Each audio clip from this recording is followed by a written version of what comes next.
Hi, everyone. Welcome to another episode of Johnny Consciousness. I'm your host, John Moore. The reason I came on today, I want to talk about something that used to be a controversial subject. I don't know if it still is with people. I've been retired for about going on 7 years. I'm very fortunate in that regard. But at any rate, today I'm just going to read this headline. Oh, before I do that, I just want to tell you something about me that I probably didn't share, as this channel is still so new. I served in the Air Force for 12 years. First 4 years, I was like a warehouseman, drove around a forklift and loaded planes up and things like that. A lot of fun when you're a young man. And then I got out, went home to Michigan after being in Europe for 2 years and then being in Southern California in the desert. And the first snowstorm that hit, my little white butt was at the recruiter's office, asking to come back in the Air Force and asking if I could still get, if it's true that I can keep my rank that I got out with. And this was like, I think about 5 or 6 months after I'd gotten out. So they put me back in. They trained me as a medic this time. And in 1988, 2 years before I got out of the service, I tested it and got my licensed vocational nurse. In the East, I believe they'll call them licensed practical nurse, the LVN here in California. And I got a job at the VA. And I pretty much worked there until I retired, except for a 5 year stint, as I was roaming around looking for a better job, or because I didn't like the way the VA was treating me. And we had a weak union, which brings me to my next point. My last just 8 years in the service at the VA, I volunteered to help. I just volunteered to help out with the union. I was thinking, I had writing skills, I had decent communication skills, although I'm very, very shy, and I shy away from confrontation. What kind of union rep are you? At any rate, my president brought me on, and I was there with her for 8 years. And I just want to tell you a story. Whether you hate unions, whether you don't think that they really matter one way or the other, or you really are a strong advocate for a union or employee rights. I just wanted to give you a little flavor of why unions are needed. I only have the federal government to relate to, because that's where I was for most of my time. Although when I was a wee lad of 15 years old working at S.S. Kresge's, that's, by the way, that's where the Kmart comes from. I was a stock boy, and I was in the basement, and I think there were about 5 or 6 of us, and I was just kind of joking around, and I said, we should all gather together, and we could join a union, and tell them we want a raise and this and that, and my fellow employees, which were all quite a bit older than me, were just shaking their heads and just kind of laughing at me. Well, the next day, the manager called me up, and I learned that they have a microphone down there. They listen to everything the employees talk about. And he said, he told me to stop, knock off that union talk, or he was going to have to let me go. And I said, I'm a 16-year-old kid. Who's going to listen to me? And he just said, stranger things have happened. And it's true. One of the first union workers, you can look her up, is Mother Jones. Look her up.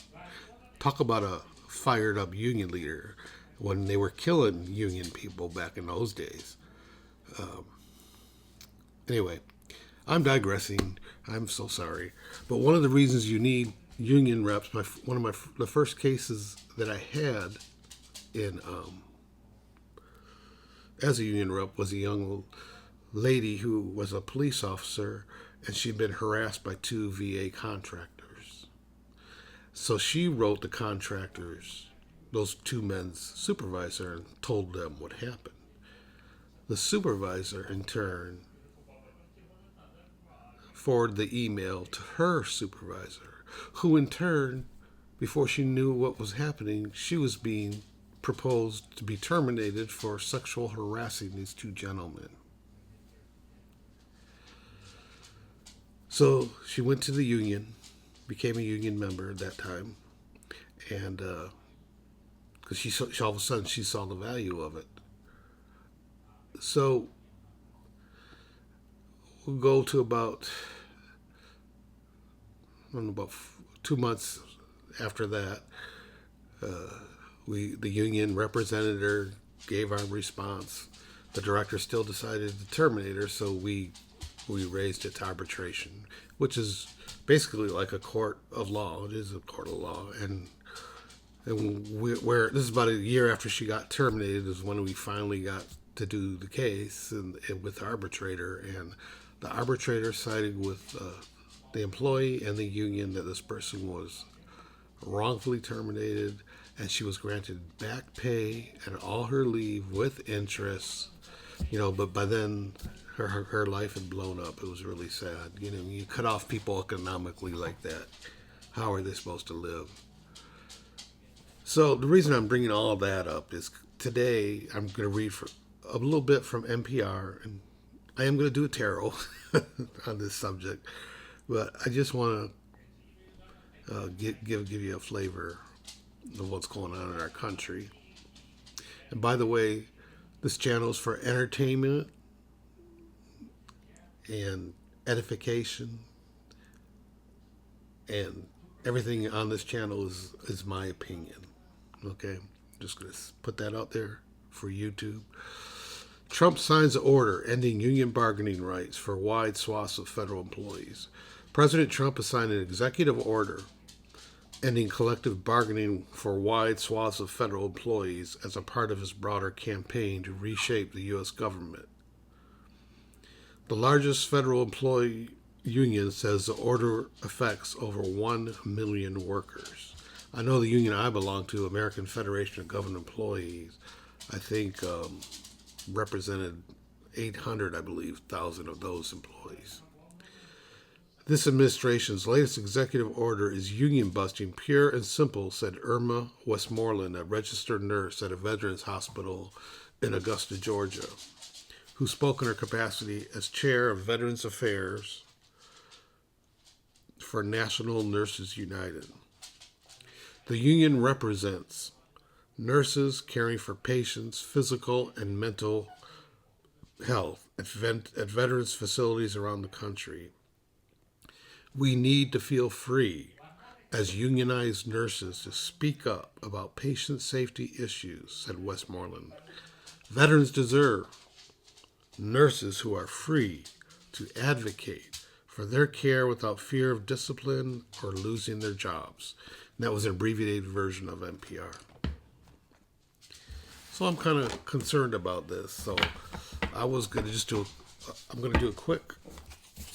do a thorough tarot reading, 5 cards, about what is the future for federal employee unions in the United States of America in 2025.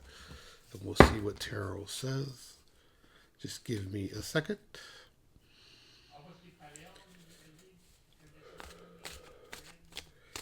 Spirit, please tell us about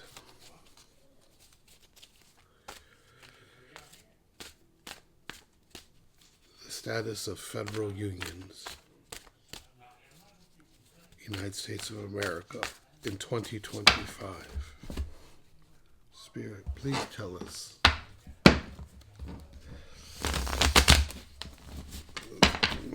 federal unions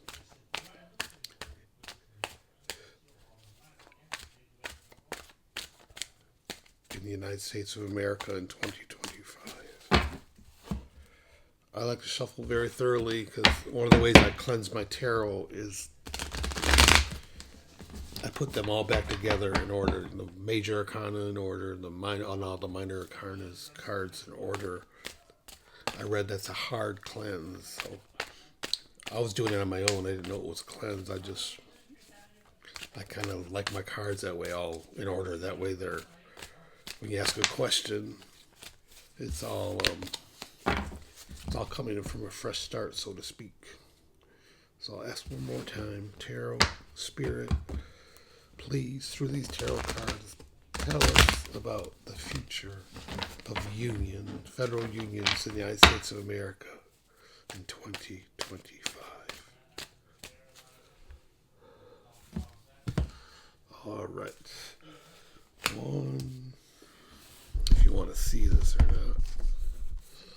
1, 2, 3, 4. Ooh. And 5. Here we have conflict, celebration. We have more celebration. Another good card.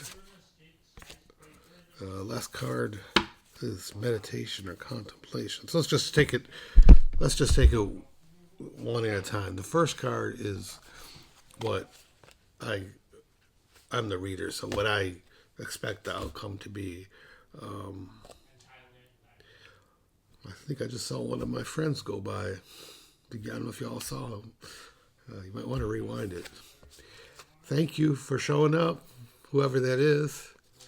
At any rate,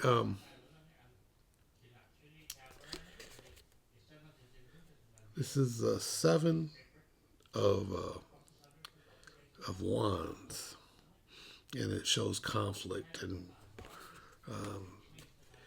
ultimately, I believe the union is going to come out on top, but not without a fight. Now, the next card is what's manifesting presently, and I know this. This could be both the union and the Trump administration. The reason I say it's probably the Trump administration is because that looks like Caesar, the emperor, the king, riding the white horse.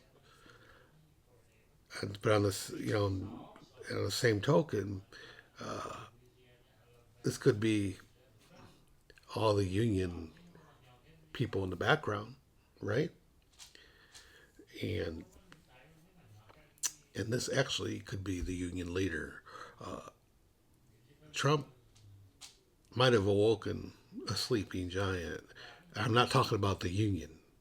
I'm talking about the union members, not the union leaders. The union leaders are doing what they're supposed to do right now. They're raising up, and boy, I almost wish I was a federal employee again to join this fight. I'll tell you that.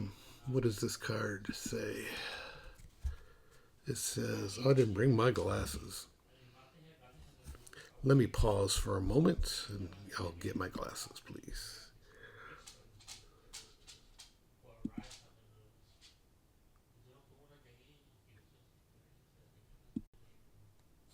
Okay, I got my glasses. I actually remember where they were. 67 years old, coming up. That's quite a feat. Anyway, so for the second card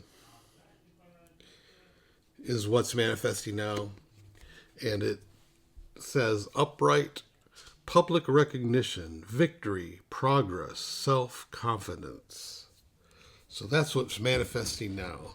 And I could say, yeah, but this refers to both parties, the federal government and the union. They're both feeling this right now. Now, what's going to be unexpected here? This is a celebration. Unified union. The very definition of a union, unified people. Love, partnership, another union definition. Mutual attraction, proposal, another union term.